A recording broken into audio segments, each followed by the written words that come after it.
Hello everyone. I welcome you all to this digital classroom for the subject control systems.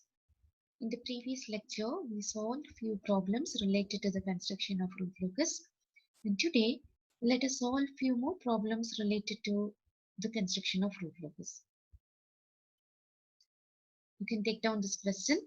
Show that the part of the root locus of a system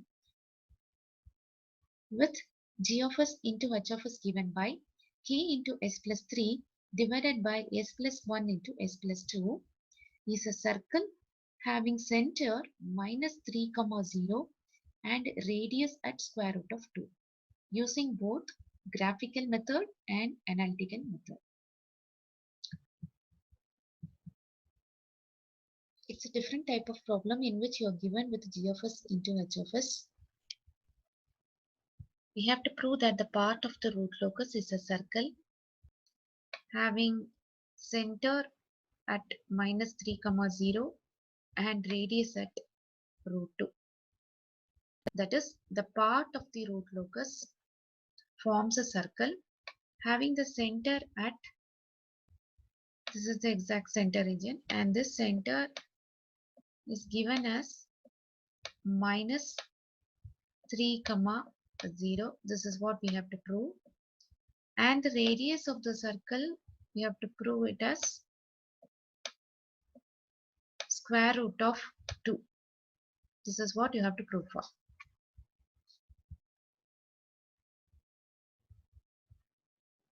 Let us solve this problem first using graphical method. That is the method which we follow usually by using the step.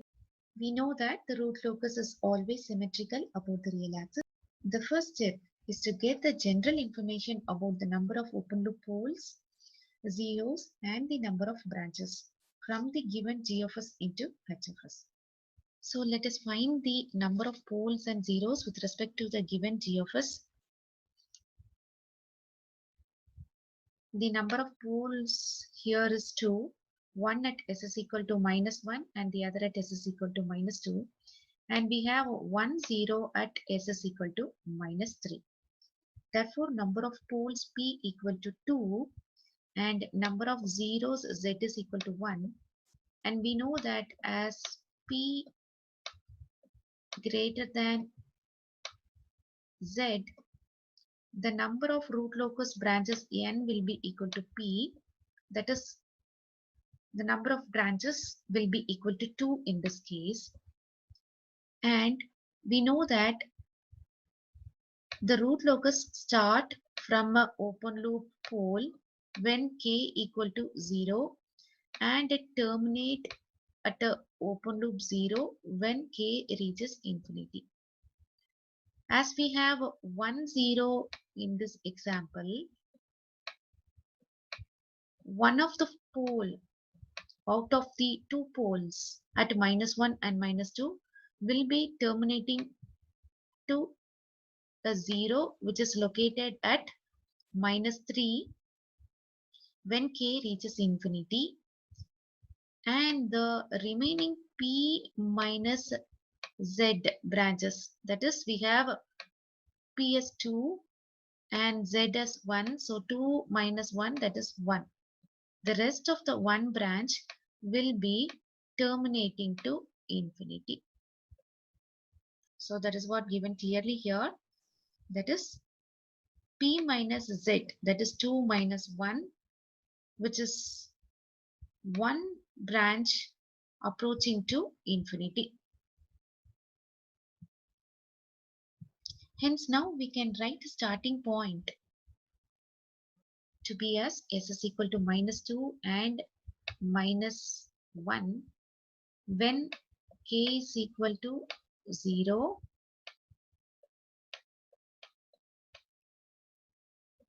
that is, the starting point will be always at a open loop pole and the terminating point will be at a open loop 0 which has the location at minus 3, and the other branch is going to terminate at infinity.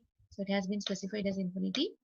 This is a case at which when k reaches infinity. So we have done with the starting point and the terminating point. Step number 2 is to draw the pole 0 plot. Let us draw the pole 0 plot. Let us mark the poles at s is equal to -1 and at s is equal to -2, and we have a 0 at s is equal to -3. And now we have to identify the section of real axis for the existence of root locus. Let us take a point here in this location or somewhere here in this location and look into the right side and check whether we have any odd number of poles and zeros towards your right. As we don't have any odd number of poles and zeros towards the right side, root locus does not exist in this region. I can write it as NRL. Now let me take some point exactly in this region or somewhere here, and now let us inspect looking into the right side. In this case, we have a odd number pole, that is one pole towards the right side. Therefore, root locus exists towards the left of an odd number of poles and zeros. And it exists until you reach the point s is equal to -2. Once after exceeding this point, if I take a point here, now if I look into the right side, the count of the number of poles and zeros towards the right is even number. That is, we have two poles, one at s is equal to -1 and the other at s is equal to -2. So we have a total of 2, which is an even number. So if you have any even number of poles and zeros towards the right side, root locus does not exist. So you can mark this region as NRL. And if you keep on tracing, let's suppose if you take a point here exactly in this region, now if you look into the right side and if you inspect the number of poles and zeros, now the count has become a total of 3. 1, 2, and the third pole, that is 3. A total of 3, which is an odd number of poles. So if there exists an odd number of poles or zeros towards the right side, then a root locus exists towards the left of an odd number of poles and zeros. And this existence will be extended up to infinity throughout the negative real axis, starting from -3 to infinity. Therefore, we can say that the region of root locus exists between -2 to -1 as well as from -3 to 0. Once after identifying the existence of root locus, the next step is to predict the existence of minimum breakaway point as well as breaking point. We know the procedure to predict for the minimum breakaway point as well as breaking point. If we have any two adjacently placed poles, and if those two adjacently placed poles are in the region of root locus, then there exists minimum one breakaway point. So let us inspect whether we could able to find such type of cases. Yes, we have two adjacently placed poles, and these two poles are in the region of root locus. This is the region of root locus RL. Therefore, there exists one minimum breakaway point, minimum of 1. This is by prediction.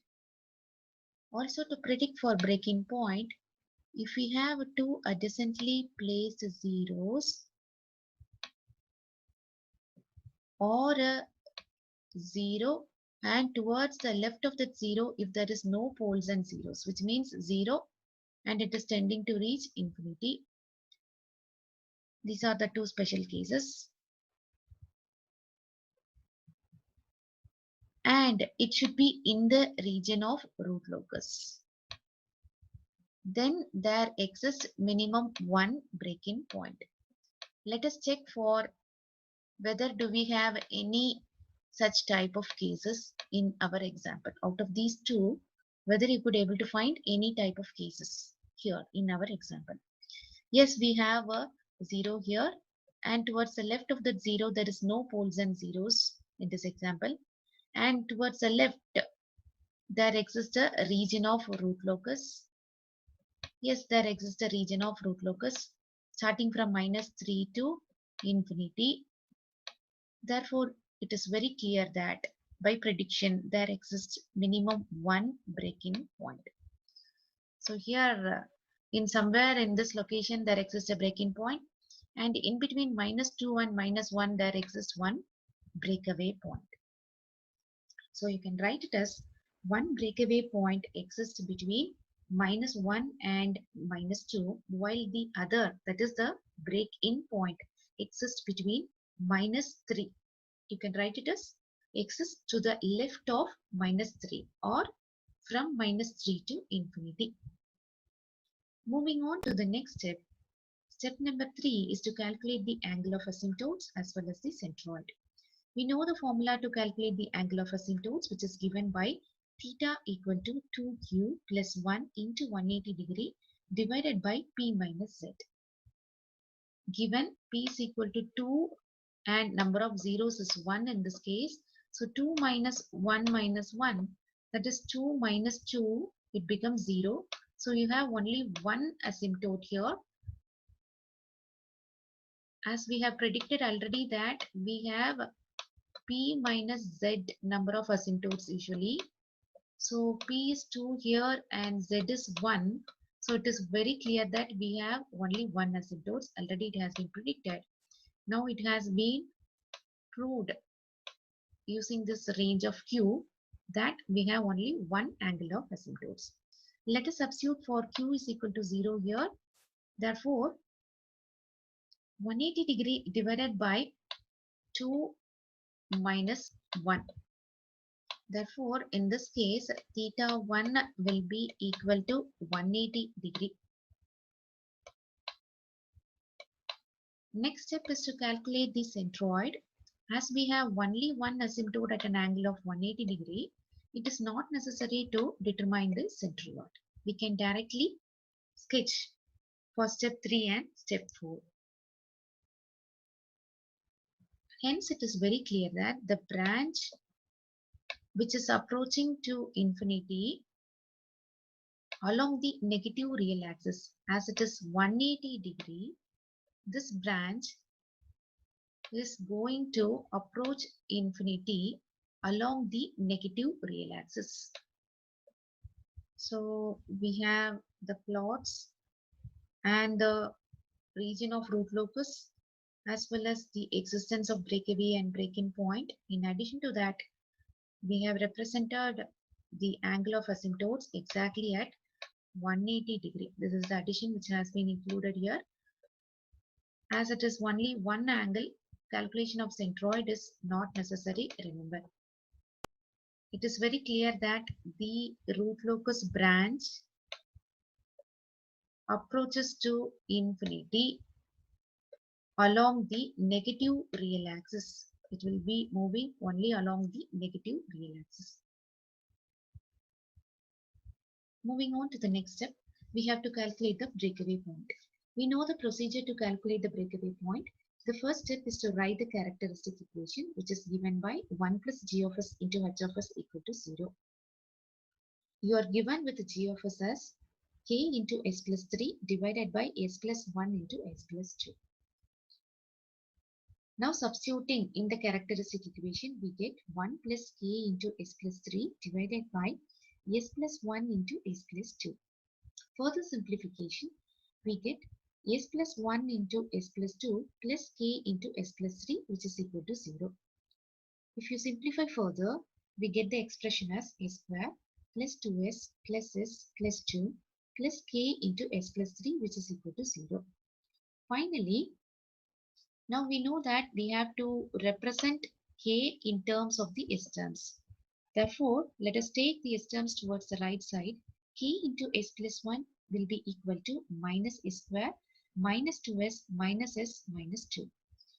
Now let us take the coefficient of k towards the right side in the denominator of the right side. Therefore, k will be equal to minus s square minus 2 minus 3. It will be minus 3s minus 2 divided by s plus 3. The next step is to differentiate dk by ds, and it has to be equated to 0. dk by ds equal to 0. So let us differentiate. This is of the form u by v. So we know the formula v du minus u dv divided by v square. In this case, v is s plus 3.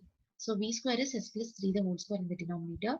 And let me write first v here, v du. So I have to differentiate the numerator term. Minus s square differentiation is minus 2s. And differentiation of minus 3s is minus 3. And differentiation of minus 2 is 0. Then in the formula we have minus of, so I have written minus of, then continue with the formula, it is u. So I have written u term, the numerator term, minus s square, minus 3 is minus 2 dv. So I have to differentiate the denominator term. Differentiation of s is 1 and differentiation of 3 is 0. So you get this expression and we have to equate it to 0. Therefore, taking the denominator term towards the right side vanishes. And simplifying further the numerator term, we get minus 2s square minus 3s minus 6s minus 9 plus s square plus 3s plus 2 equal to 0. Minus 2s square plus s square, we can write it as minus s square. Minus 9 plus 2 can be written as minus 7.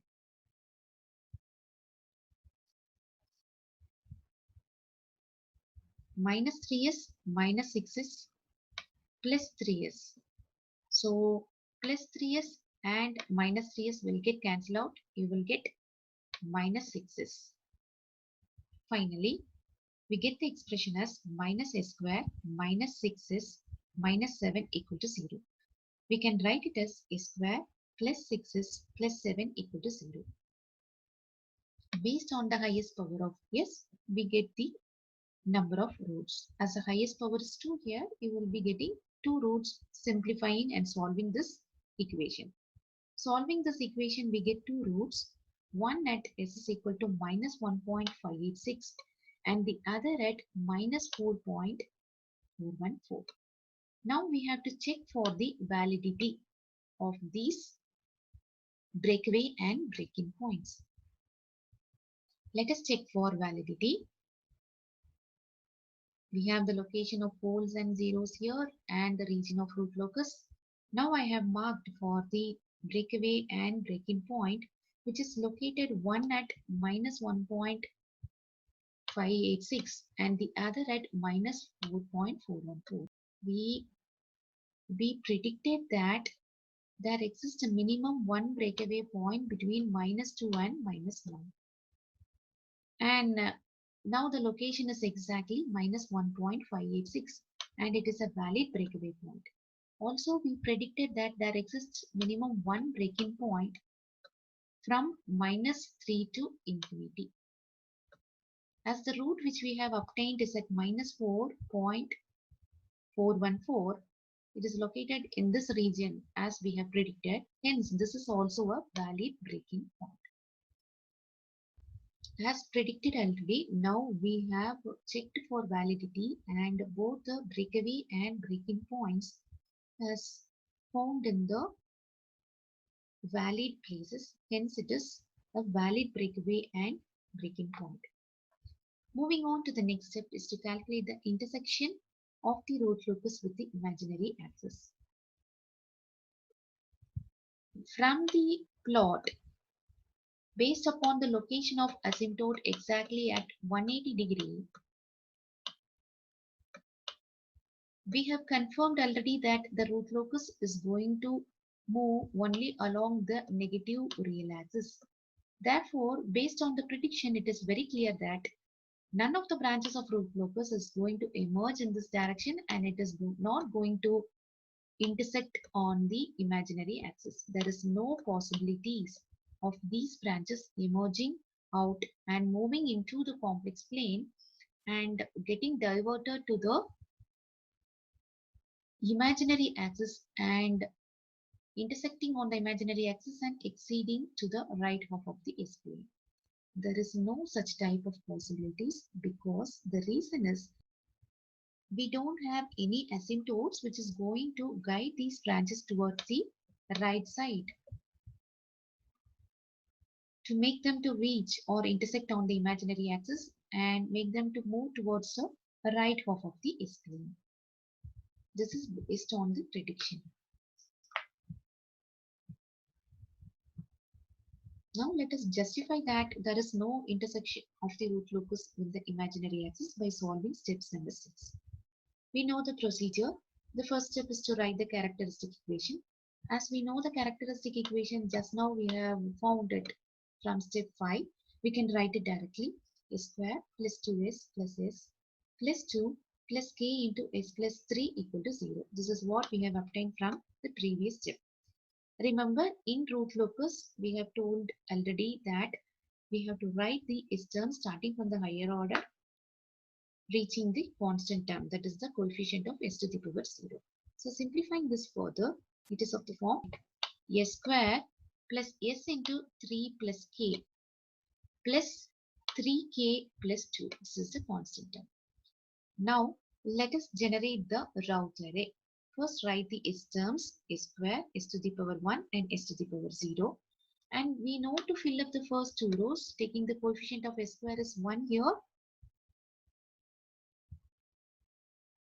And we have the coefficient of s is 3 plus k. Let us write it beside it.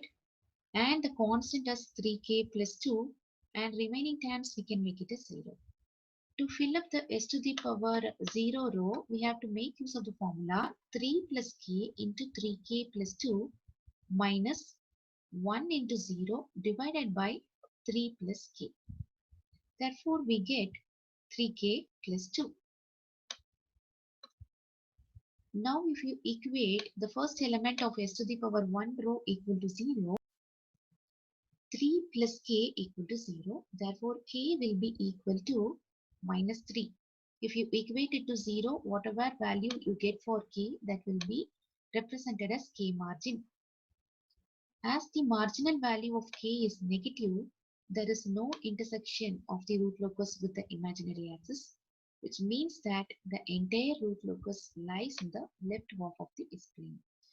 So as we have predicted right now, there is no possibility for the root locus to intersect with the imaginary axis, which has been proved clearly from this expression as k margin is negative. Step 7 is not applicable. Step 7 is a calculation for angle of departure. It is applicable only when if you have a complex pole or 0. In this example, we don't have any poles which is located in the complex conjugate plane. Therefore, step number 7 is not applicable. In the given question, we have to prove that the part of the root locus forms a circle with center minus 3, 0 and it has a radius of square root of 2. Square root of 2 is nothing but 1.414. So let us prove that it forms a circle. We have to prove that the part of the root locus forms a circle with center at minus 3, 0 and it has a radius of square root of 2. Square root of 2 is nothing but 1.414.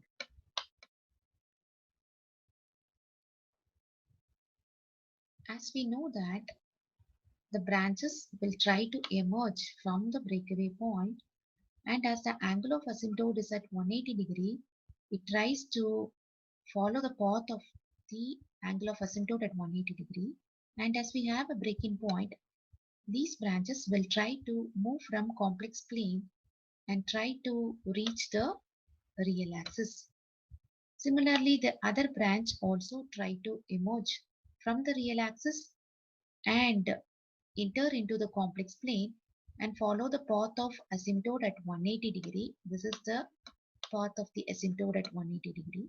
And as we have a breaking point, it try to converge here and try to move from a complex plane and reach the real axis. So this is the path of the branch. And now we have to prove that it forms a circle with center minus 3, 0 and it has a radius of 1.414. This is what we have to prove. By prediction, now we have identified the path of the branches. Now we have to prove that it forms a circle, exact circle with center minus 3, 0 and with a radius 1.414. Let us prove this. Now let us assume the two corner coordinates of the circle, one end to be as a breaking point and the other end to be as a breakaway point, which is at minus 4.414 as well as the other one at minus 1.586. Therefore, the diameter of this circle region can be calculated by the difference of both 4.414 minus 1.586. So we get the diameter as 2.828. If you take the difference of both, the diameter will be 2.828.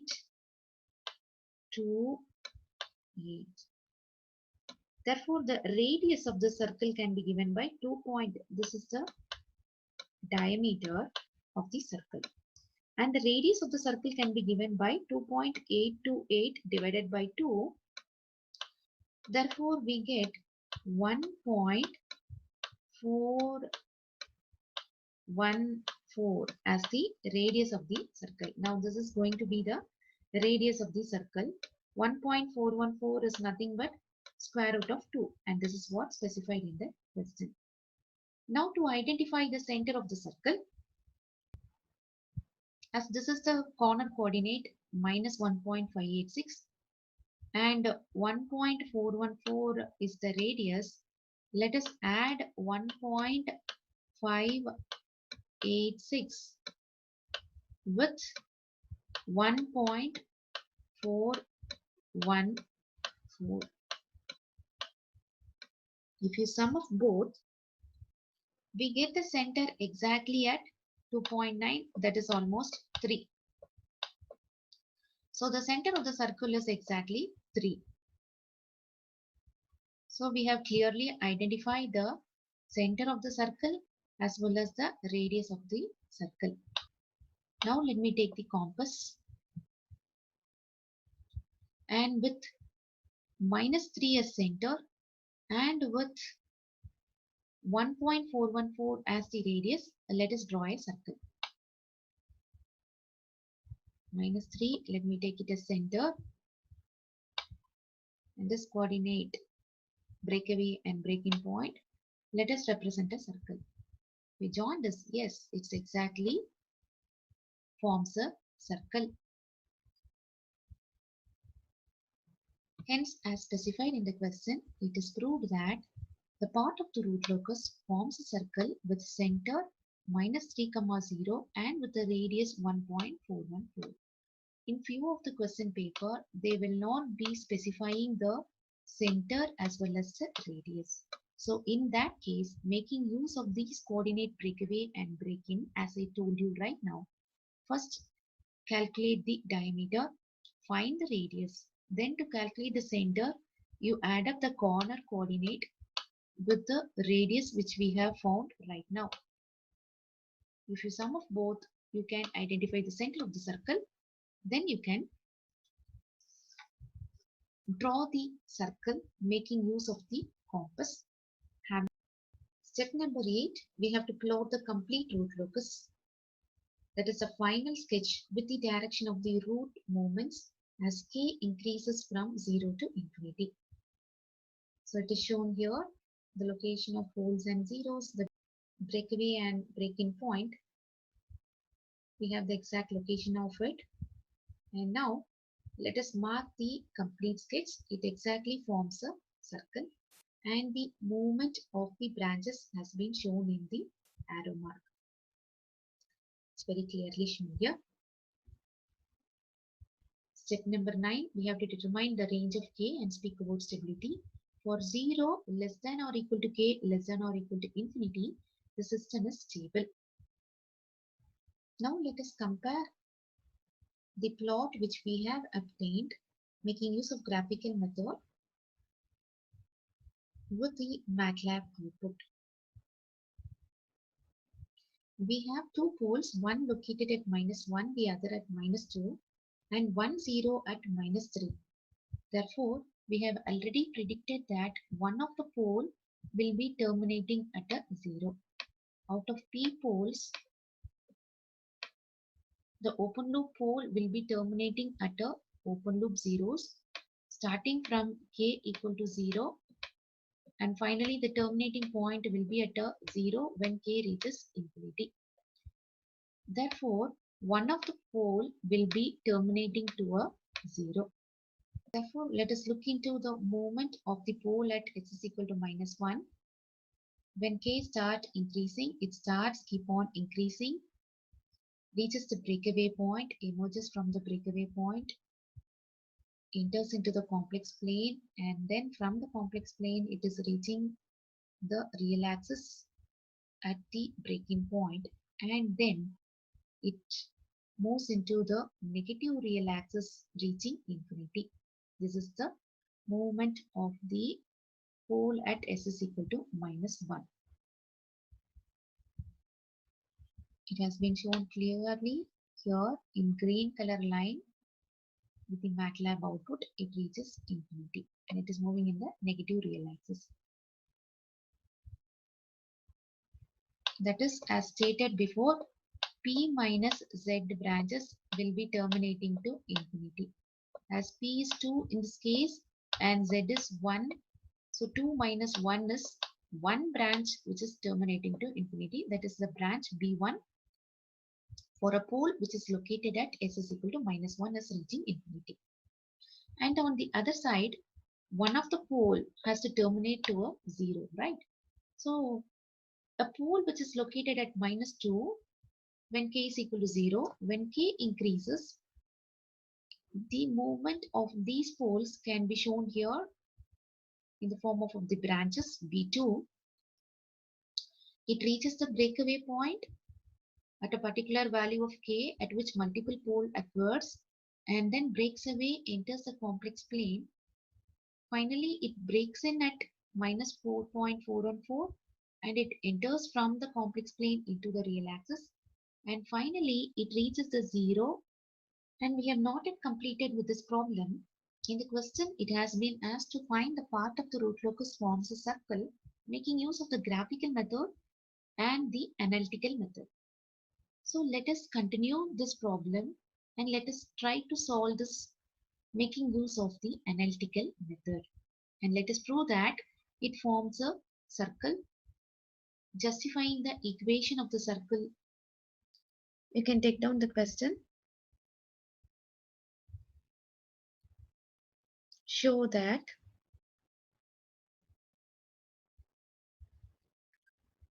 the part of the root locus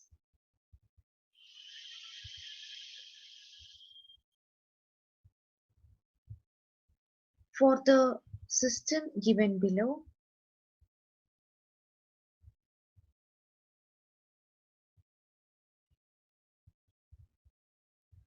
is a circle.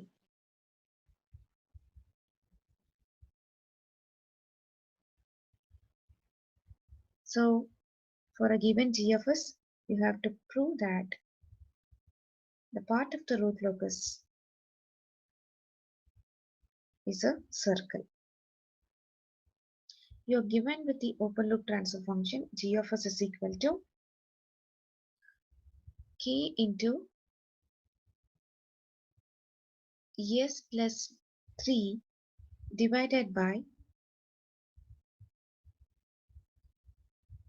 s plus 1 into s plus 2. So you are given with g of s. So the procedure is we have to replace s by alpha plus j beta for any complex point on the root locus. So this is the first step to be followed. Let us replace S by alpha plus j beta for any complex point on the root locus. So if you are given with a question, to prove that it is a part of the circle, let us replace S by alpha plus j beta. So once after replacing S by alpha plus j beta in the above expression, we get g of s is equal to k into alpha plus j beta plus 3 divided by alpha plus j beta plus 1 into alpha plus j beta plus 2. Let me rearrange the above equation where g of s is equal to k into alpha plus 3 plus j beta the whole divided by alpha plus 1 plus j beta into alpha plus 2 plus j beta. Now let us calculate the angle. Angle of g of s is given by, we know that a plus jb will be equal to tan inverse of b by a. The formula to calculate the angle. Therefore, here we get tan inverse of b is beta here, and in the numerator we have a as alpha plus 3. So I get tan inverse of beta by alpha plus 3 divided by, in the denominator we have now tan inverse of beta divided by alpha plus 1, and as it is a product, while we calculate the angle it becomes sum. So plus tan inverse of beta by alpha plus 2. We know the formula, tan inverse of a plus or minus tan inverse of b is given by tan inverse of a plus b divided by 1 minus ab. And if it is tan inverse of a minus tan inverse of b, then it will be tan inverse of a minus b divided by 1 plus ab. You can make a note of this formula. So let us use this formula in this expression. Therefore, angle of g of s will be equal to tan inverse of beta divided by alpha plus 3 the whole divided by tan inverse of, now we have a as beta by alpha plus 1. So beta by alpha plus 1, we have a plus b. So beta by alpha plus 1 plus we have b as beta by alpha plus 2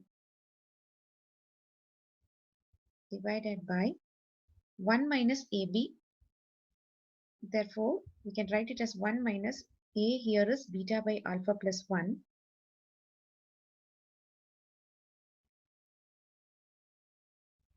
and b is beta by alpha plus 2.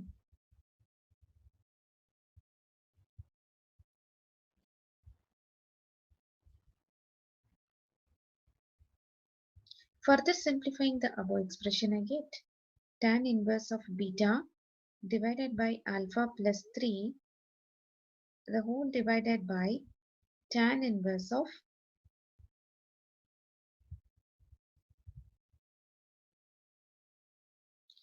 beta into alpha plus 2 plus beta into alpha plus 1.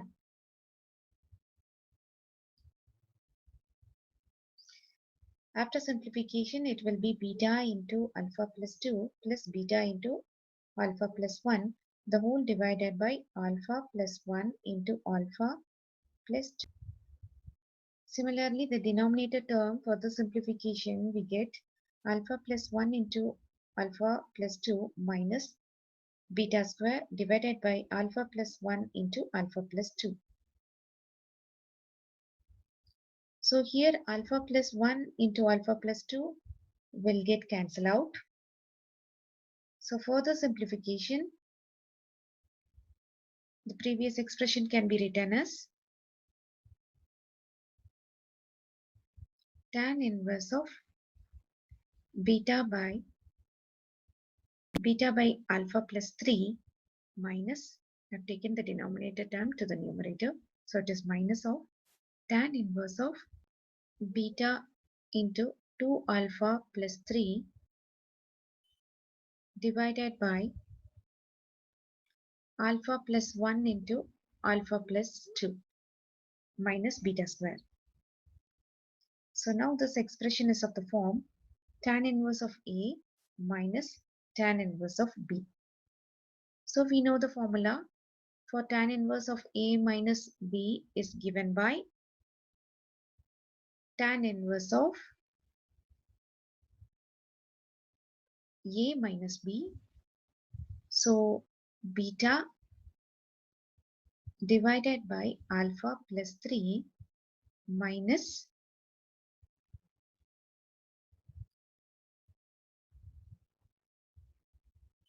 beta into 2 alpha plus 3 divided by alpha plus 1 into alpha plus 2 minus beta square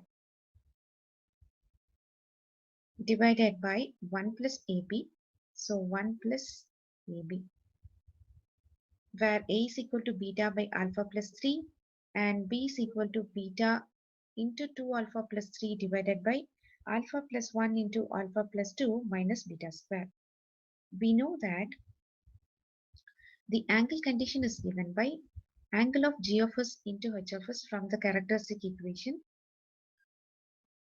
which is 1 plus g of s into h of s is equal to 0, where g of s into h of s will be equal to minus 1. So to calculate the angle minus 1, let us represent it in the S-plane. So towards the anti-clockwise direction, if you take, it is exactly 180 degree. So any point on the root locus has to satisfy this angle condition. So you have to equate angle of g of s equal to 180 degree. So let us equate it with 180 degree. Therefore, tan inverse of beta divided by alpha plus 3 minus beta into 2 alpha plus 3 divided by alpha plus 1 into alpha plus 2 minus beta square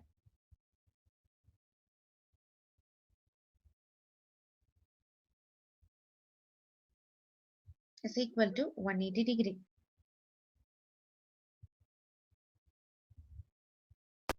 Here we have the denominator as 1 plus AB. Anyhow, this denominator is going to vanish.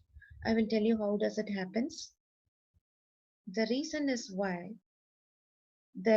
that beta divided by alpha plus 3 minus beta of 2 alpha plus 3 divided by alpha plus 1 into alpha plus 2 minus beta square, the whole divided by 1 plus AB, and towards the right hand side tan inverse of, you can take it towards the right hand side, so we get tan of 180 degree,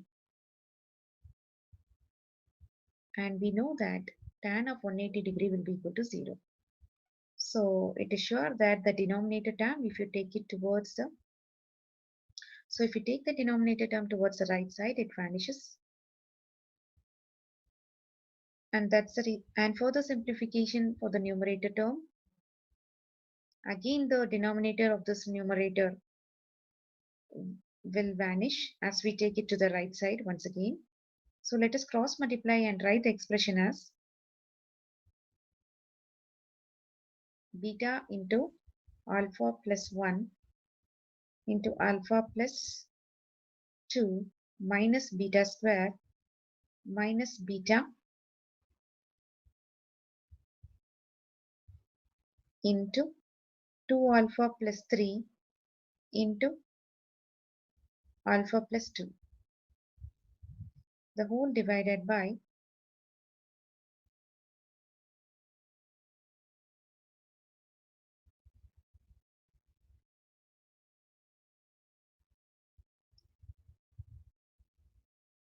alpha plus 3 into alpha plus 1 into alpha plus 2 minus beta square, which is equal to 0. So if you take again this denominator term to the right side, it vanishes.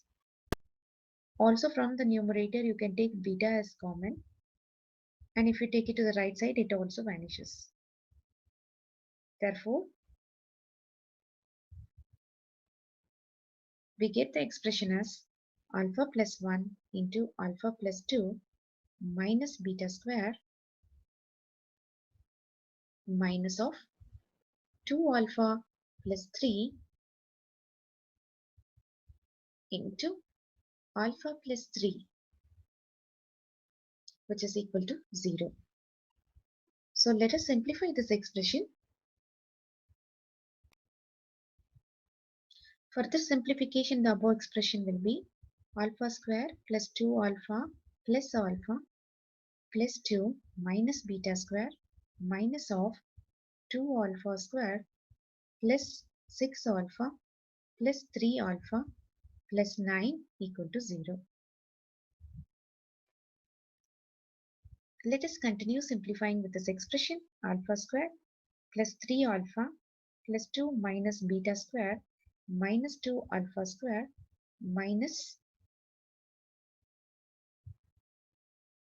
9 alpha, 6 plus 3 alpha, 9 alpha plus 9 equal to 0. Therefore, minus 2 alpha square plus alpha square, we get minus alpha square. Then minus 9 alpha plus 3 alpha, we get minus 6 alpha. And the rest of the terms will be, we have plus 2 minus 9. Therefore, it will be minus 7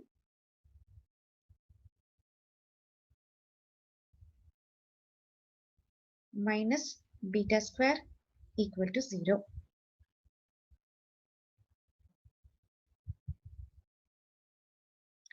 Again, I rewrite the above equation as alpha square plus 6 alpha plus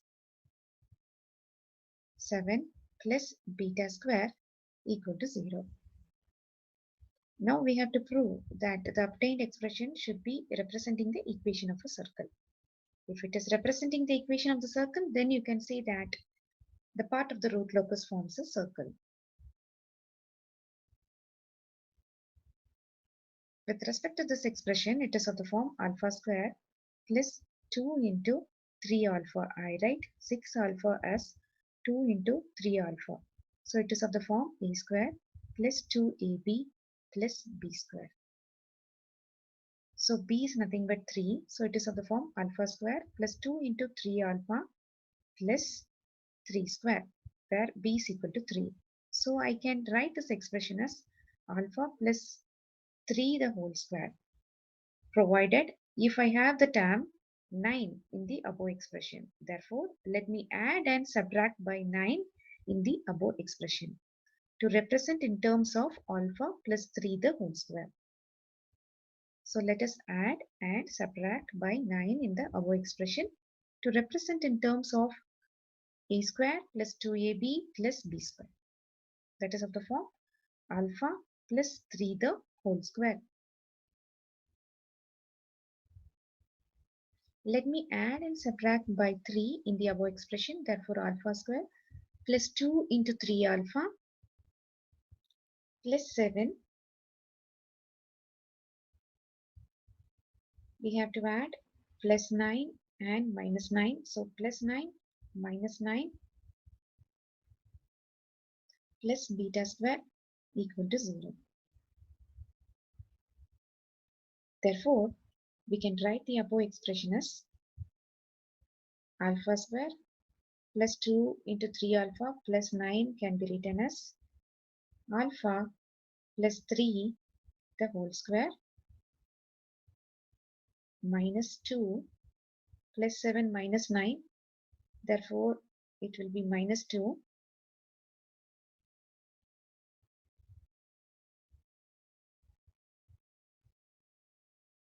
plus beta square equal to 0. Now I can write the above expression as alpha plus 3 the whole square plus beta square equal to 2. We know the equation of the circle is given by alpha square plus beta square, which is equal to r square, where r is the radius of the circle, which is at the center 0, 0 as shown here. Therefore, I can write this above expression by comparing with respect to the equation of the circle. I can write it as alpha plus 3 the whole square plus beta square equal to